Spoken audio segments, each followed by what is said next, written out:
Hello students, welcome back to my channel biology with Deepti Jain from Padman coaching. तो आज हम यहाँ पे ecology last unit 5th unit का चैप्टर स्टार्ट करने जा रहे हैं, biodiversity and conservation.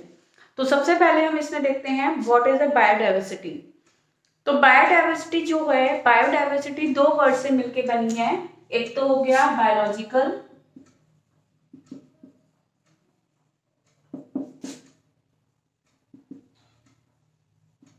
biological, and second word is the diversity. It means diversity मतलब different हो गया, different अवेलेबिलिटी हो गई कि अगर कोई भी ऑर्गेनिज्म एक पर्टिकुलर मतलब पर्टिकुलर एरिया बोल सकते हो या अर्थ पे बोल सकते हो, अर्थ के डिफरेंट पार्ट्स पे जब डिफरेंट टाइप के microbes, animals, plants, different type के ऑर्गेनिज्म, जीन्स पूल जब एक अर्थ पे डिफरेंट पार्ट्स में अलग अलग टाइप में अवेलेबल हो रहे हैं तो उसको हम बोलते हैं बायोडाइवर्सिटी। इसको डिफाइन कर सकते हैं, the occurrence of different types of genes, the appearance of different types of genes, gene pools, species, habitat and ecosystem in a particular place and various parts of the earth is called the biodiversity। ठीक, तो firstly जो concept आया biodiversity का वो आया था 1980 में, और जो ये टर्म दी गई थी बायोडाइवर्सिटी की फर्स्टली वो दी थी WG रॉसन ने 1985 में। और जो इसके बायोडाइवर्सिटी के अभी हम लेवल्स पढ़ेंगे, तो जितने भी लेवल हैं उन सबको किसने डिस्क्राइब करा था? एडवर्ड विल्सन ने। तो अब यहाँ पे क्वेश्चन आता है, क्वेश्चन पुटअप ये होता है कि बायोडाइवर्सिटी जो है हर जगह अलग अलग क्यों होती है?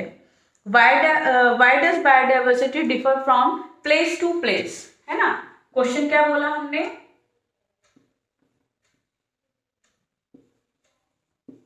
Why biodiversity differ from place to place? Why does biodiversity differ from place to place? ठीक, अब इस क्वेश्चन का आंसर हम क्या दे सकते हैं? इस क्वेश्चन का आंसर ये रहेगा क्योंकि डिफरेंट पार्ट्स में, डिफरेंट एरियाज में क्या होता है, एनवायरमेंटल कंडीशंस अलग अलग होती हैं। रेंज ऑफ टॉलरेंस जो होती है स्पीशीज की वो अलग अलग होती है, जिसकी वजह से पर्टिकुलर स्पीशीज एक जगह पर जो है प्रेजेंट होती है और जिसकी वजह से डाइवर्सिटी क्या होती है, अलग अलग। तो हम क्या बोल सकते हैं इसमें? Due to the different environmental conditions, different environmental conditions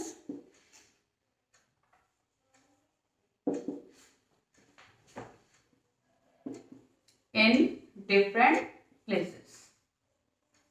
ठीक है, हर प्लेस पे अपनी एनवायरमेंट कंडीशन होती हैं और उन एनवायरमेंट कंडीशंस के अकॉर्डिंग ही वहां पे जो है जो ऑर्गेनिज्म है वो प्रेजेंट होगा। अगर हम डेजर्ट कंडीशन में जाएंगे कि पाइनस ग्रो हो जाए तो वो पॉसिबल नहीं है ना। तो ये क्या होता है, कंडीशंस हैं सुटेबल, मतलब कि हर ऑर्गेनिज्म के लिए सुटेबल कंडीशंस चाहिए होती हैं कि वो उन कंडीशंस में ही क्या हो सकता है, अपने आप को डेवलप कर सकता है। अगर हम पोलर बियर को यहाँ ले आए, प्लेन्स पे ले आए, अपने डेजर्ट में ले आए सपोज करिए, तो वो वहां पे सरवाइव नहीं कर सकता। तो इसी तरीके से हर प्लेस पे, हर हैबिटेट में अपनी एनवायरमेंटल कंडीशंस होती हैं, जिसके बेसिस पे वो क्या करते हैं, वहां पे डिफरेंट टाइप के ऑर्गेनिज्म मिलते हैं। तो अब हम यहाँ पे लेते हैं levels of diversity, biodiversity. 3 level होते हैं, जेनेटिक डाइवर्सिटी, स्पीशीज डाइवर्सिटी और थर्ड होती है इसमें इकोसिस्टम डाइवर्सिटी। तो फर्स्ट हमने लिया है यहाँ पे जेनेटिक डाइवर्सिटी। जेनेटिक डाइवर्सिटी मतलब हो गया किसी भी ऑर्गेनिज्म में उसकी जेनेटिक इंफॉर्मेशन कितनी है, कितनी उनकी वेराइटीज हैं, एक ऑर्गेनिज्म के जीन्स कितने हैं, उनके अंदर कितनी जेनेटिक वेरिएशंस हैं, वो उसकी जेनेटिक डाइवर्सिटी कहलाती है। तो हम बोलते हैं इसमें it is a measure of variety in genetic information contained in the organism. ये जो है पॉपुलेशन जो है वो एनवायरनमेंट को अडेप्ट करती है, एनवायरनमेंट के अडेप्ट होने पर अपने अंदर चेंजेस लाती है और जो जेनेटिकली हो जाती है और जीन्स में वेरिएशंस आ जाती हैं। जैसे हम एग्जांपल लेते हैं, सबसे अच्छा एग्जांपल है मेडिसिनल प्लांट है रॉवोल्फिया वोमिटोरिया। ये हिमालय रीजन्स पे ग्रो होता है और इनके जो इनकी स्पीशीज हैं या इनकी मतलब जेनेटिक जीन्स हैं उनके अंदर वेरिएशंस किसमें मिलेगी, potential concentration of the chemical, chemical का क्या नाम है, रेस्पाइन। तो ये जो है ये और प्रोड्यूस करता है, ये रॉवोल्फिया इसको प्रोड्यूस करता है और इसके वेरिएशंस पे कि इसकी अमाउंट किसी में कम है किसी में ज्यादा है या जो इनको जीन्स कोड कर रहे हैं तो जेनेटिक वेरिएशंस आ जाती हैं उसमें। जितनी जीन्स ज़्यादा होंगे ऑर्गेनिज्म के अंदर, जितनी वैरायटी होगी जीन्स की वो किसको बिलोंग करेगा, जेनेटिक डाइवर्सिटी को। उसी तरीके से नेक्स्ट इसके अलावा हम देखते हैं कि अगर हम राइस के डिफरेंट स्ट्रेन देखेंगे जेनेटिकली वो कितने होते हैं, 50,000, लगभग 50,000 जेनेटिकली डिफरेंट स्ट्रेन हैं राइस के। और उसी तरीके से 1000 वैरायटी है मैंगो की, 1000 वैरायटी मैंगो की, 50,000 जेनेटिकली डिफरेंट स्ट्रेन है राइस के। उसी तरीके से ह्यूमन बॉडी में भी 30,000 से 40,000 की सेपियन की जो स्पीशीज हैं, ह्यूमन होमोसेपियंस स्पीशीज, उसके अंदर 30,000 से 40,000 तक के जीन्स प्रेजेंट होते हैं।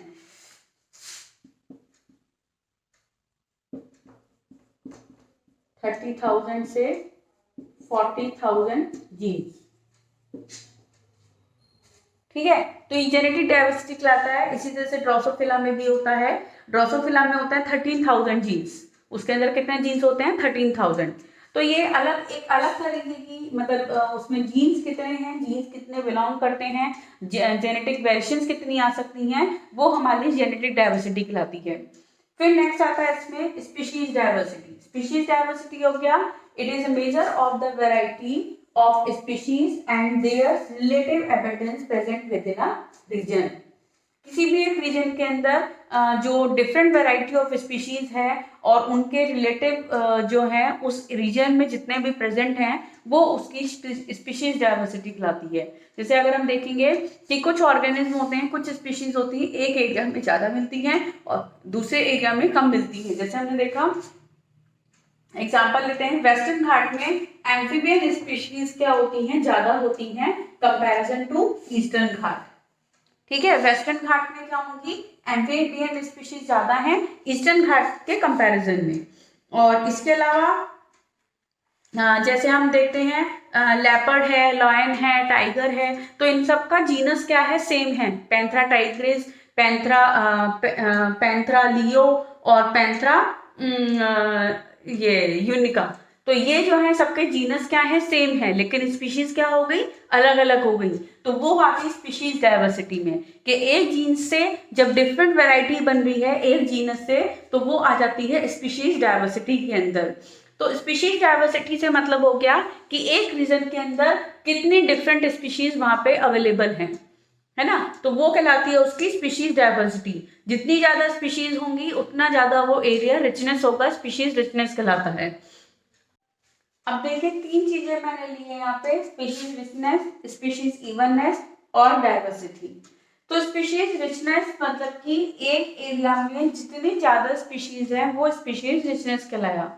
अगर सपोज कर लीजिए मैंने बोला कि 3 डिफरेंट जीनस हैं, है ना, 3 डिफरेंट जेनरा, 3 डिफरेंट जीनस है और उनकी जो स्पीशीज हैं वो कितनी कितनी अवेलेबल है। सपोज करिए एक की 4 है, एक की 1, एक की 1, तो ये क्या हुई species richness.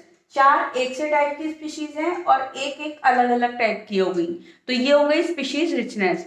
Species evenness, evenness मतलब सेम। अगर उसमें हमने 3 वैरायटी ली, 3 जीनस लिए और उनकी species, number of species same numbers में है, सपोज करिए 2 + 2 + 2, ठीक है, तो दो अगर 3 वैरायटी की स्पीशीज प्रेजेंट है तो वो हुआ स्पीशीज इवननेस के इक्वल नंबर में हर टाइप की स्पीशीज अवेलेबल है किसी भी एक एरिया में। डाइवर्सिटी डाइवर्सिटी का मतलब हो गया जिसमें कि डिफरेंट टाइप की स्पीशीज, डिफरेंट टाइप के जीनस अवेलेबल हैं। अगर सपोज कर लिए हम लोग यहाँ पे 6 ले रहे हैं अगर, और 6 वो अलग अलग टाइप के हैं, एलिफेंट भी है, इंसेक्ट्स भी है, कोई एक बर्ड भी हो गई, क्रो हो गया, कोयल हो गई, है ना, स्नेक हो गया, फ्रॉग हो गया, इस तरीके से अलग अलग अगर आ रहा है तो वो कहलाएगा मोर डाइवर्सिटी। समझे बात को? अब तो स्पीशीज रिचनेस में मतलब हो गया कि स्पीशीज ज्यादा हैं बट डिफरेंट जीनस की अलग अलग स्पीशीज हो सकती हैं, है ना, उसमें कि क्या रहेगा, सेम स्पीशीज भी हो सकती हैं। और स्पीशीज इवननेस में जितनी भी स्पीशीज होंगी उनके सबके नंबर ऑफ स्पीशीज क्या होंगी, सेम सेम होंगी। और मोर डाइवर्सिटी में जितनी different variety, different species, different genus present होंगे वो मोर डाइवर्सिटी एरिया कहलाएगा। तो अब हम यहाँ पे लेते हैं third level of diversity, biodiversity, the ecological diversity. तो इकोलॉजिकल डाइवर्सिटी की जो हम बात कर रहे हैं इसमें डाइवर्सिटी आ जाती है कम्युनिटी लेवल पे। Diversity eight community and ecosystem level, they represent the local, unique, habitat and regional components of the species diversity. जो एक पर्टिकुलर एरिया, लोकल, हैबिटेट या कोई भी रीजन है जो इसकी स्पीशीज डाइवर्सिटी है वो पूरी मिला के एक इकोसिस्टम लेवल पे कम्युनिटी के अंदर जो डाइवर्सिटी देखने को मिलती है वो हो गई इकोलॉजिकल डाइवर्सिटी। जैसे अगर हम बोलते हैं इंडिया जो है इकोलॉजिकल डाइवर्सिटी के लिए सबसे ग्रेटर डाइवर्सिटी रखता है इंडिया में। क्यों होते हैं? क्योंकि इसमें large number of ecosystem present हैं, like wetland, deserts, rain forest, coral reefs, alpine meadows, mangroves, इस तरीके के कई सारे इकोसिस्टम प्रेजेंट हुए हैं इंडिया के अंदर, जिसकी वजह से ये इकोलॉजिकल डाइवर्सिटी यहाँ पे इंडिया में सबसे ज्यादा मिलती है।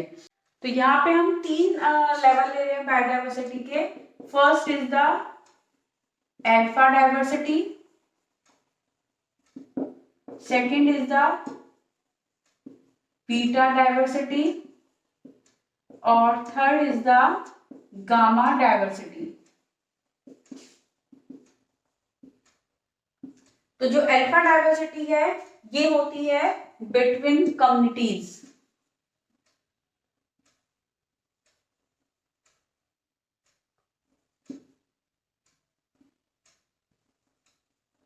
बिटवीन कम्युनिटी, ठीक है, कम्युनिटी के बीच में, with in community, with in बोल सकते हैं हम इसको, मतलब एक कम्युनिटी के बीच में।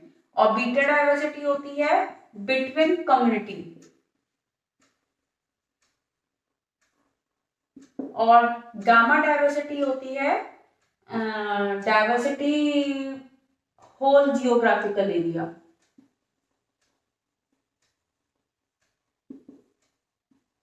जितने भी इकोसिस्टम हैं उनके बीच में जो डाइवर्सिटी होगी वो गामा डाइवर्सिटी में आ जाता है। तो यहाँ पे मैंने एक डायग्राम बनाया हुआ है, उसके बेसिस पे मैं आपको एक्सप्लेन करती हूँ। विद इन कम्युनिटी यानी कि एक कम्युनिटी के अंदर ये जो रिप्रेजेंट कर रहे हैं इसमें डिफरेंट जो प्लांट्स होंगे या डिफरेंट जो ऑर्गेनिज्म होंगे एक कम्युनिटी, एक हैबिटेट के अंदर, तो ये शो करेगा किसको? अल्फा डाइवर्सिटी को। ये किसको शो कर रहा है? अल्फा डाइवर्सिटी, ठीक है। एक हैबिटेट के अंदर जो स्पीशीज अलग अलग मिल रही हैं उसकी एक कम्युनिटी के अंदर, वो हो गई अल्फा डाइवर्सिटी। अगर हम दो कम्युनिटी के बीच में बात ले रहे हैं तो वो आ जाती है बीटा डाइवर्सिटी। जैसे कि ये दो डाइवर्सिटी हो गई तो ये हो गई बीटा,